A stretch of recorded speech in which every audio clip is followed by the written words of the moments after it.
Join as we learn together Chumash for Tuesday, Parashas Vaeira, chapter 6, verse 29.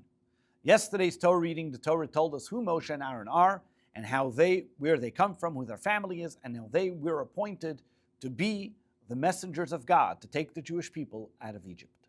Verse 29. Vayidaber Hashem al Moshe Lemer, and God spoke to Moses, saying, Ani Hashem, I am God, Daber el Pari, Melech Mitzrayim, speak to Pharaoh, the king of Egypt, is kol asher David Alecha, everything that I will speak to you. Verse 29, Rashi, Vayidaber Hashem, Hu Adibur Atzmei Amur L'mayla. This is the same statement as we mentioned before in verse 11. Vayidaber el Pari, Melech Mitzrayim, come speak to Pharaoh, the king of Egypt, Elamatech Shehivsekei, because he interrupted by telling us who they were, Kedei Liyachsam, telling us about their family. Chazer Elav Lahaschel, so the Torah reviews it again to tell us where we're up to. Ani Hashem, I am God. I am God. What does it mean? I am. You can trust me. Kedayani l'shalchacha l'kayim divrei shalchosi. I am worthy enough. You can trust on me. You can depend on me that I am the one that sent you, following my commands, and that it will all work out. Verse 30. Vayomer Moshe, and over here Moshe replies to God, Lifnei Hashem, before Hashem, Heim nanir al svasayim. I have observe, I have made, over here he says, I am a man of blocked lips. And how is Pharaoh ever going to listen to me? Verse 30, this is not that Moshe said it again, but the Torah is reviewing what happened previously, that Moshe responded to God that the Jewish people, they're not going to listen to me. The Torah reviews it here again, because it was interrupted.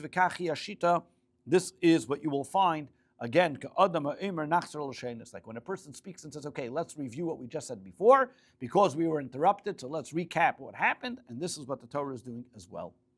Chapter 7, verse 1. And God says to Moshe, observe, I have made a master for you over Pharaoh. However, Aaron, your brother, shall be your spokesman. You are a master over Pharaoh. You will have the ability to give him punishments, which is plagues, and make him suffer.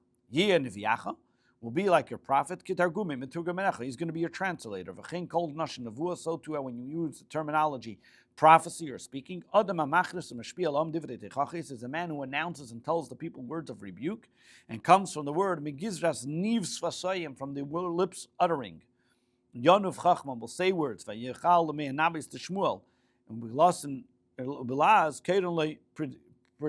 in Old French it's called preacher. It comes from the same word, preacher. If you take the Dalet Gimel, preacher, that's what a Navi is, that he would be called a preacher. And therefore he calls him over here, Navi, preacher, somebody who rebukes. Verse 2, you will speak everything that has to be told. And Aaron, your brother, will then, Yedaber el Pari, will say it to Pharaoh, will repeat it to Pharaoh. And only then will he let the Jewish people go from his land. The Torah, Rashi explains, you're going to say once everything that I send you to do in a short language. And Aaron, your brother, will interpret it, will make it sound nice and articulate it, and make it sound good in the ears of Pharaoh. The Rebbe explains, why over here do we need that Moshe and Aaron should speak? If Aaron was the one that's going to say it to Pharaoh anyway, why does God have to tell it to Moshe? Let him say it to Aaron, and Aaron will say it directly. Why does Moshe have to say it to Moshe? Not only that, why does Moshe have to say it to Pharaoh? And Pharaoh not understand, and only afterwards Aaron make it sound nice? Or why does Moshe have to make it sound strict, as God says he will be a master to give you punishments, and then Aaron will make it sound nice? And over here the Rebbe is telling us that there's two modes for us to combat the evil. There's the Moshe mode and there's the Aaron mode. And one has to remember that there always has to have Moshe in the background, meaning Moshe has to say it as it is, the severity, to be able to give the punishments to show the authority that God has. However, at the same time, the Torah is a way of pleasantry. The Torah is a way of making things sound nice. And that's what Aaron's job was, to make it appealing to Pharaoh as well. And that is the duality, the combat, the evil of the time. Number one, to always remember that the authority we have over evil, but at the same time, look to transform it, not only to subdue it. Verse 3. Vani akshes leif pari. And nonetheless, I will make Pharaoh's heart obstinate. The Erbasias say, and therefore I will increase my miraculous signs, Ves Moifsai, and the marvels, Be'eretz Mitzrayim, the land of Egypt. Rashi, verse 3, Vani Aksha, now that Pharaoh will be considered evil, and you will tell him the words. Because Pharaoh is going to say, who are you that I should listen to God? The goal, and it's revealed by everybody that he has no interest in listening, but that they don't have any interest in repenting on what they've done. By now it's time for me that I can make it in a way that I will make him hard, meaning that I will make that he shouldn't want to listen. And he will become obstinate about it. Leman harbeis b'yisais, so that I can make my miracles, atem, and the Jewish people will come to recognize as kurasi, my strength. This is also, we find, the attitude and the behavior of God, that mevi purani salomas, that he punishes the nations of the world, that this way the Jewish people should learn and repent to God. As it says, Shenemar, Tzafanya says, God says, I have destroyed the nations, I have destroyed the people. And this way, the Jewish people can learn lesson from it. Va'afal became, still in all, you'll notice something unique as we continue into the plagues. The Chomish Makis and Rishenus, by the first 5 plagues, it doesn't say that God made his heart abstinent. But the Pharaoh himself became obstinate and did not want to allow the Jewish people. He himself, his heart was hardened and didn't let the Jewish people.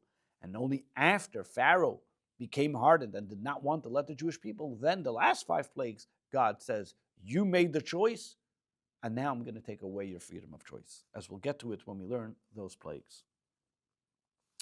Verse 4, and Pharaoh is not going to listen to you. And then I will put my hand upon Egypt. And I will bring forth my hosts as Ami, my nation, my people, Bnei Israel, the Jewish people. From the land of Egypt, Bishvatim Gedolim, with great wonders, with great judgment against Egypt. As Yadi, what does it mean, my hand? Yod Mamish, literally, my hand. What is my hand going to do? Lahakis behem, to hit them, to punish them.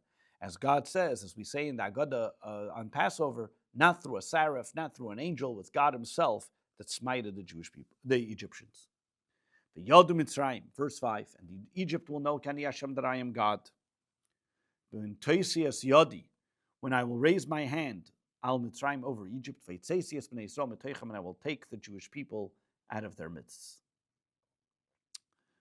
Verse 6, Vayas Moshe Aaron, and Moshe and Aaron did, Kasher Tziva Hashem, as God commanded them, Kain Osu, so they did. They followed exactly what God told them to do. Verse 7, Moshe ben Shmeinim Shana, Moshe at the time was about 10 months short of 80 years old. The Aaron ben Shalish Shmeinim Shana, and Aaron was 83 years old. B'dabram el Pare, when they spoke to Paro. This concludes the 3rd Torah reading of Parshas Vaeira.